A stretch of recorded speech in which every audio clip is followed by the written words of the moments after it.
sa mapagpalayang pagmamahal. Welcome to our 365 Daily Devotion.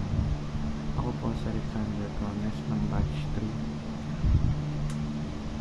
3. At ang topic po na tatalakayin natin ngayon ay Speak with Integrity. Ngayon po ang ating pag-aaralan ay tungkol sa Ecclesiastes chapter 5 verses 4 to 5.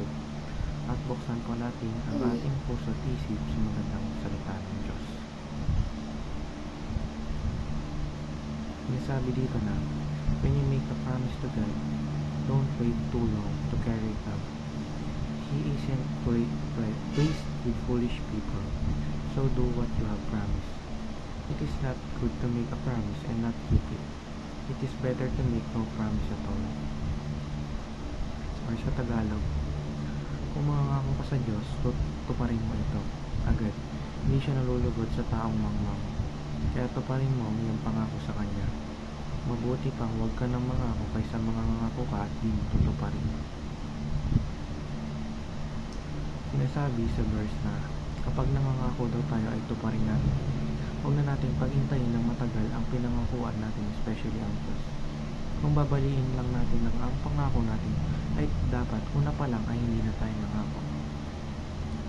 Teaching number 1. Words are powerful only when they are true. Powerful ang words kung ito ay totoo.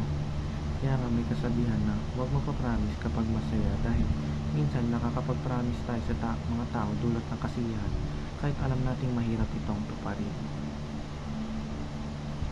Teaching number 2.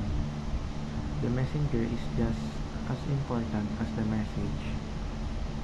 Importante na kilala ka ng isang tao bilang may isang salita dahil kung nakailang sabi ka pero di mo tinupad, kahit ano pang ganda ng mensahe mo, kung nasira ka na bilang isang messenger ay wala rin. Teaching number 3. A person of honor effectively harnesses the power of words. Ang taong may pananagutan ay ginagawa ang mga bagay na kanyang sinasabi o sa madaling salita with integrity. Application number 1. Promise only what you can fulfill and fulfill what you promise. Kung mangangako tayo, i-make sure natin na kaya natin itong tuparin.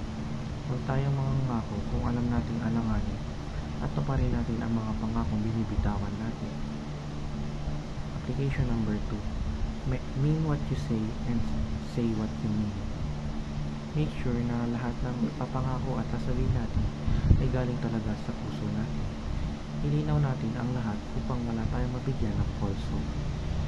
Application number 3. Honor your words and let your words honor you. Pahalagahan mo ang mga salitang binibitawan mo at panindigan mo ito nang sa gayon ay ito mismo mag-honor sa iyo at magpapatunay na may integridad ka at mapagkakatiwalaan ka sa mga sasabihin. Yun lamang po ang aking devotions. Maraming salamat.